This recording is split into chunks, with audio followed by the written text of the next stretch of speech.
What is going on, everyone? So we got this beautiful supercharged S2K up on the dyno. I think this one has roughly about 22,000 miles only. This one is running a Haltech Platinum. Yes, that is right. A Haltech Platinum is more than capable of controlling this setup, along with the Haltech wideband, and we're doing straight E85. But we're not going to get into this car in this video. What I want to explain a little bit more, though, let me touch base really quick on our last video. Okay, so let me give you guys a quick rundown of what my goal with these videos. And I wanted to do it in the last video that I'll link down below in case you missed it. But that video was already too long, and I didn't want to keep adding and adding and adding. This video, you're going to hear me talk a little bit more, and you might see my face a little bit more. But that's how... That's the plan right now in my head with certain series that I have going on. So to recap that other car, I actually spoke to the customer, and after the video, I realized that the wastegate was also a knockoff. So, you know, the whole thing is it never pays to go the cheaper route in a sense. I also spoke to the customer when he picked it up. I told him I got some footage. I was going to get a YouTube video. And I told him too, and this goes out to anybody that's watching my videos, I have no hard feelings against anybody. Yes, you should watch these videos and learn and take that with your setup and your build, but it's not more so that I'm upset. I'm documenting this stuff because I want people to learn. I want people to go back 2 years later when this video is, you know, that old, that they can still learn from it. And that's, besides me being super busy, that's also why I took a little bit of a hiatus. It was getting to a point where, you know, I was getting a ton of views on videos, don't get me wrong, but it wasn't fun. It wasn't fun for me. I wasn't really able to educate as much. So if the videos are a little bit longer, I know I'm going to lose some viewers and some length of how long people are going to view. But at the same time, the people that really want to learn stuff, it's going to help them. So going back to that other video, as I was speaking to the customer too, and I said, hey, I got some clips of it. And then I explained to him, hey, I didn't want to, you know, no hard feelings or anything like that. Don't take it the wrong way. He actually was, you know, fairly excited. He was excited for the clips. And he said how much my channel has helped him learn too. Because, you know, when I told him that my goal is to help other people and help them learn, and he was all for it. So, you know, hopefully he liked the video. Going back to this car, we're going to be doing some closed loop stuff through Haltech, which I'm going to feature. I've had some people before in the past, you know, hey, can you talk a little bit about closed loop? So that video will be coming. And this video, and in between, and I haven't come up with titles. You know, I'm in my head, and I'd like to have a title, but you know, I don't want to sit here thinking and stalling and not getting videos out. So maybe we'll come up with catchy titles later. But this video, there's going to be a lot of stuff behind the scenes, once again, that you don't see, that, you know, business owners have to deal with. And then just other stuff, just explaining stuff here and there. So, you know, we're going to try to do one video featured on one car on the dyno, and then we're going to do kind of an all-around type clip, and I might, you know, talk about the previous video, so there is more length in certain videos where you're not watching, you know, 45-minute long video of me talking and talking and talking. So, let's get to it. Let's get to some action.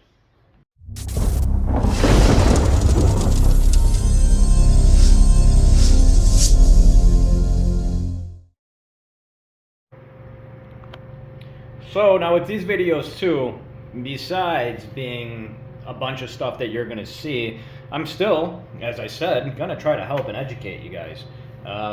These videos just allow me to talk a little bit more, maybe go in depth a little bit more, but for the guys that actually want to learn, these videos are going to be for you. So I do have a setup here that we are assembling. The customer provided all the parts. I normally don't take outsider parts when building engines, so other stuff in the shop, as I said before, we do take outsider parts, but, you know, here's an example too, and I want to mention this only for the mere fact that not a lot of people even realize this. So as I'm going over, doing a once-over before I fully assemble it, I noticed that the wrist pins, which I didn't catch beforehand, they're super small, the wall. So very thin. I'd almost say this is an all-motor type wrist pin. Not a lot of people realize that you can upgrade those. So here's a JE wrist pin. And I don't have any of the beefier ones even on top of that, but you can get them in, I think JE offers 3 different sizes, but you can see just on this one too the difference. So not a lot of people realize this, and this is just going the extra mile, just not slapping things together. This is what separates too if you were just to take it somewhere else and they don't know what they're looking for or considering how much power you're going to make. This one definitely is not going to be an all motor setup. It is a boosted setup, and we're looking to push some big numbers. But this is just little stuff. Now, as far as why you'd want to upgrade the wrist pin, well, of course, because the material is thicker. And I'm not going to take 5 minutes just explaining all that stuff, but you can imagine the force that this pin is going to see.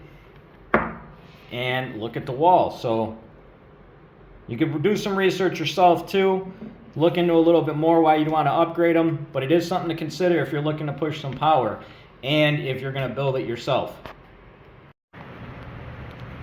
So we're trying to do a Clutch Master install. A customer provided this, and I want to get out of the tech's way really quick. So a new master going in, but his old master is different.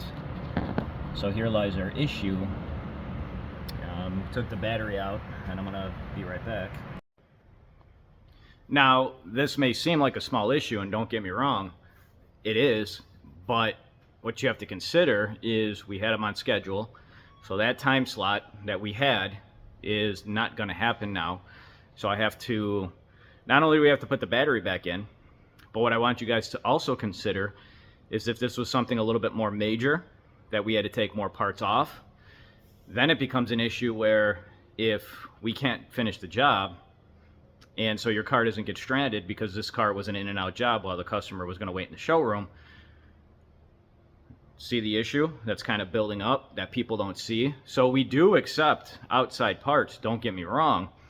You know, at times we tell people though, if there's an issue like this, you have to be charged for it. You know, everybody kind of just blows it off and says, oh yeah, you know, I get it, until it comes down to getting charged for something that ultimately we couldn't do. This one, we just took the battery in and out, not a huge deal, but let's just say suspension. What happens if we go to, you know, drop everything on your suspension and the suspension you provided is for completely the wrong car? So do you see where it complicates things? And it's just not, you have to remember the back half as a business owner. So now I have a tech that is going to have to go get put on something else. If I had any customers, and right now, you know, we're busy, so we have to plan accordingly, that could have been another spot for another customer. So, you know, I'm not knocking that customer for providing, not providing everything we need to complete the job.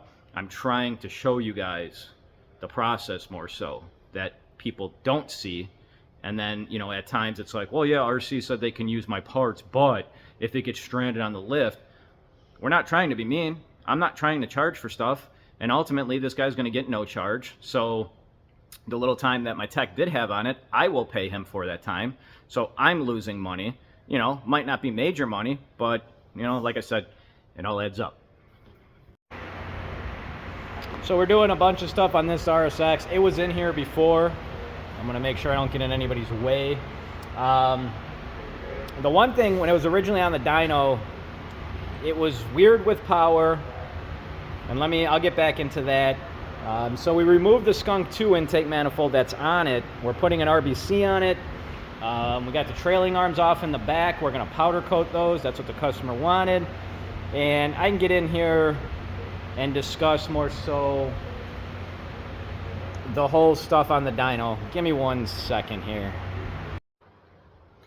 Okay, so the last thing I want to be doing right now is being in anybody's way that's trying to work. It is hot.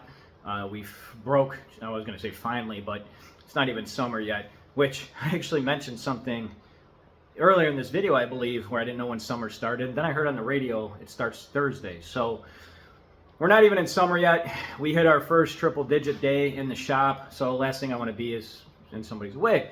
Going back to that, though, what we see a lot of, what I see a lot of, what I see on the internet, is I see guys, and I'm not saying everybody's the same, so I'm not lumping people all in one group, but I see a lot of guys asking either questions online, and then they get the wrong information. Or some guys, I've had this before, where they just want a specific cam because they want to brag that they have a stage 2 cam or a stage 3 cam, stage 4 cam. And it doesn't even matter if it's good for your setup. So that guy's setup was fully built outside of this shop. He came to us at the very end. So when it was on the dyno originally, it was not making the power that it should have been making. Everything was working like it should have been in a sense. Problems like that, it's a little bit hard to figure out what's going on. I told him, hey man, I think your cam is way too large. We put in a different cam, and instantly, car made more power. The VTEC crossover was looking like it should. He has a 2.0 liter block. A lot of guys do not take into consideration, and once again, I'm not saying it's this customer, but a lot of guys don't take in consideration what an engine really is, and you can dumb it back down to it's an air pump. So if you have parts inside the head, or even like the intake manifold, that's way too large for the setup, and the bottom end is not big enough to move that air, to push that air, you're going to see issues like that. And, the whole big debate that I always see, especially in the K-Series group, is what cam should you get? And some people know what they're talking about, but how do you decipher online who actually knows what they're talking about and not just giving misinformation out there? The biggest thing is K-Series, 2 popular blocks are going to be the K20 block, 2.0 liter, and the K24, which is a 2.4 liter, which might not sound like a huge difference, but it is when you're talking about setting something up for performance and getting it to work like it should. So, as I always tell people, reach out to your tuner, talk to him, see if he has any advice, and if not, reach out to like a shop like us that does this every single day. I don't have to be your tuner to give you proper advice. I see everything. We do so many cars. I see what works. I know what works, instead of just getting random stranger information online. So something to think about there, guys. Bigger parts not always going to yield the most power, and always not going to be proper for your setup. So do some proper research, but just don't believe any stranger you see online. Seeing how much time I have into this video, I think this is going to be our last portion.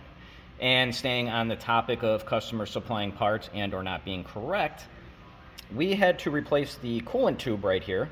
That is nice and clean. The customer supplied the part. Now this customer has been coming here for quite some time. He knows how I operate. I know how he operates. So when I told him, hey, it didn't fit and we had to modify the 2 holes that bolt it down, he understands that.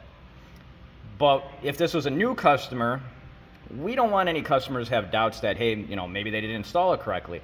This is a simple piece. It bolts down in 2 spots, connects the hose, and then it goes into another spot. Can't screw it up in a sense. Now, as I'm still talking on this and why I'm getting into it more, is the whole thing of how I run my business is transparency. We just had, on top of that, 2 guys call here. I'm just trying to give you guys an idea what we deal with on a daily basis. The first guy, he wanted a simple service. He wanted an oil change. And after I was done talking to him a little bit, I don't even think he's in the same state. He said it popped up when he Googled. I don't know what he Googled. We popped up and then he called us. So, we have to look out for so much more. And you guys have to all take this, everybody take it in consideration. Now, I will also add, we had another guy that called up, and he wanted his exhaust manifold replaced. He told me no other shop would do the work, and he's throwing an exhaust manifold code. Well, I asked him a simple question, and I said, hey, well, what if... Okay, forgot to turn the compressor off. So, anyways, just trying to paint a picture of what we deal with. So I asked him a simple question. I said, well, what was the check engine light code? Because there's no code that's simply just for an exhaust manifold. So then he told me, on top of the other shops not wanting to touch it, and they said that, the exhaust bolts are going to break off. And I said, that could possibly happen. And yes, it will take the job from like a 2-hour job to a 4-hour job or maybe even longer. Well, then he said, okay, well, I'm going to tell you the full story. And then he told us the full story of how his catalytic converter got stolen and he put on an aftermarket one and he got a check engine light. What I'm trying to paint a picture on, besides what I just said, is how much stuff that we have to deal with here and being a shop owner on top of normal work that you guys see and understand. You guys understand, that we do the dyno tuning and we do routine maintenance. But there's so much more to running a business. And this is what my goal is to provide with these videos. You're going to see the difference in the videos. As I said in the, I think, early segments, I don't know a catchy title. I mean, provide me one if you're watching this. And I know these videos ain't going to be for everyone. I know this is a lot of talking. You're going to see my face. But I do know it's going to help a lot of people out. Now, I will also add, and I will throw into the mix, because people watch these videos and they call us up and, they always want to talk to me. I have no problem with that. I spoke to a guy, I want to say about a week or two ago, and he simply stated he was looking for free advice. And his problem that he was having was going to take probably a good 15 to 30 minutes roughly to discuss everything over the phone. Which at that point, I really said, I can't do that. I'm taking away my time from my customers and clients that pay the bills. Now, I do offer diagnostic services over the phone. You get me on the phone, we're going to go back and forth. Some of the services I offer, I can remote tune in to if you have a laptop hooked up. So overall, take everything in this video and just realize that there's so much more that we do here that you don't see. And that's what my main goal is. Now, the next video of the same similarity, I'm not going to be talking about the wrong parts being ordered or being provided by customers and all that stuff. We're going to move on to another topic. I don't know what it's going to be. We're going to find out, and we're going to see, and you'll come along this little journey, and I'll document it, and we'll go from there. As I said, these videos ain't going to be for everybody, and that's fine, but I do know it's going to help a couple people out, and that's my goal here. So thanks for watching. I appreciate it. If you got anything of value of these videos and you're still watching, please like and share. It helps the channel grow tremendously. It helps the algorithm. YouTube pushes it out there to you guys, and I can keep doing these videos and hopefully a lot more awesome in-depth videos. So I got a lot of stuff planned. Thanks for watching. So I know I said that was going to be the last clip, but the wrist pins came in, and I want you to see the difference. Now this, from Wiseco, they have another one as well as this one, so even a thicker one. But, just speaking on this one too, because it's in front of us, no hard feelings with this customer either. He didn't know from where he bought the parts. And then the same thing too on the last video, which was titled Failure or Success. I was speaking to that guy, and I asked him if he watched the video. And I wanted to get his opinion on it and make sure he knew too. I wasn't upset or anything about, the car that he brought me. And he didn't take it that way at all. He knows that these videos are for, educational purposes. And, we were having a good chat, and, he might end up on a podcast. So we'll see. But all in all, hopefully you guys like these videos. If you guys got any comments or feedback you want to give me, or you want to see me cover something else as well, let me know. I'll get it on the agenda list. Thanks, everyone.